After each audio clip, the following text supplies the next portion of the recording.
Hi, this is Dawn with 7 is Enough. Today we are going to read the story of Joseph, part 6. Although Joseph recognized his brothers, they didn't recognize him, and he remembered the dreams he'd had about them many years before. He said to them, "You are spies. You have come to see how vulnerable our land has become." "No, my lord," they exclaimed. "your servants have simply come to buy food. We are all brothers and members of the same family. We are honest men, sir. We are not spies." "Yes, you are," Joseph insisted. "You have come to see how vulnerable our land has become." "Sir," they said, "there are actually 12 of us. We, your servants, are all brothers, sons of a man living in the land of Canaan.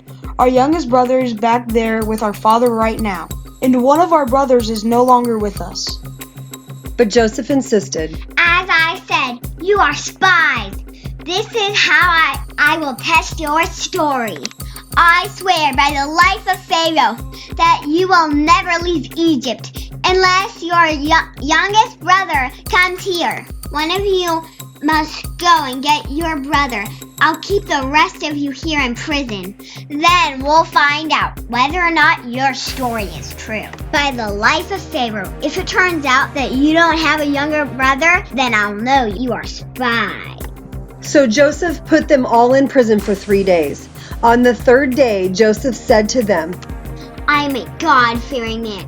If you do as I say, you will live. If you really are honest men, choose one of your brothers to remain in prison. The rest of you may go home with grain for your starving families. You must bring your youngest brother back to me. This will prove that you are telling the truth, and you will not die." To this they agreed. Speaking among themselves, they said, "Clearly we are being punished because of what we did to Joseph long ago. We saw his anguish when he pleaded for his life, but we wouldn't listen. That's why we're in this trouble." "Didn't I tell you not to sin against the boy?" Reuben asked. "But you wouldn't listen, and now we have to answer for his blood." Of course, they didn't know that Joseph understood them, for he had been speaking to them through an interpreter. Now he turned away from them and began to weep. When he regained his composure, he spoke to them again. Then he chose Simeon from among them and had him tied up right before their eyes. Joseph then ordered his servants to fill the men's sacks with grain, but he also gave secret instructions to return each brother's payment at the top of his sack. He also gave them supplies for their journey home. So the brothers loaded their donkeys with the grain and headed for home.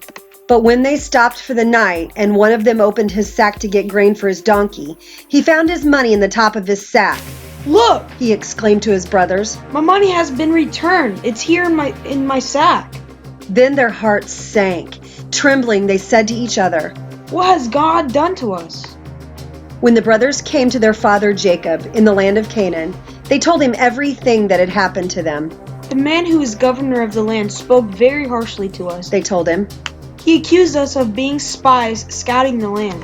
But we said, 'We are honest men, not spies. We are 12 brothers, sons of one father. One brother is no longer with us, and the youngest is at home with our father in the land of Canaan.' Then the man who is governor of the land told us, 'This is how I will find out if you are honest men. Leave one of your brothers here with me, and take grain for your starving families and go on home. But you must bring your youngest brother back to me. Then I will know you're honest men and not spies. Then I will give you back your brother, and you may trade freely in the land.'" As they emptied out their sacks, there in each man's sack was the bag of money he had paid for the grain. The brothers and their father were terrified when they saw the bags of money. Jacob exclaimed, "You're robbing me of my children! Joseph is gone, Simeon is gone, and now you want to take Benjamin too. Everything is going against me." Then Reuben said to his father, "You may kill 2 of my sons if I don't bring Benjamin back to you. I'll be responsible for him, and I promise to bring him back." But Jacob replied, "My son will not go down with you. His brother Joseph is dead, and he is all I have left. If anything should happen to him on your journey, you would send this grieving white-haired man to his grave." Today we read Genesis chapter 42, verses 8 through 38. Come back next week to hear Joseph part 7. We hope you have a wonderful day. God bless you.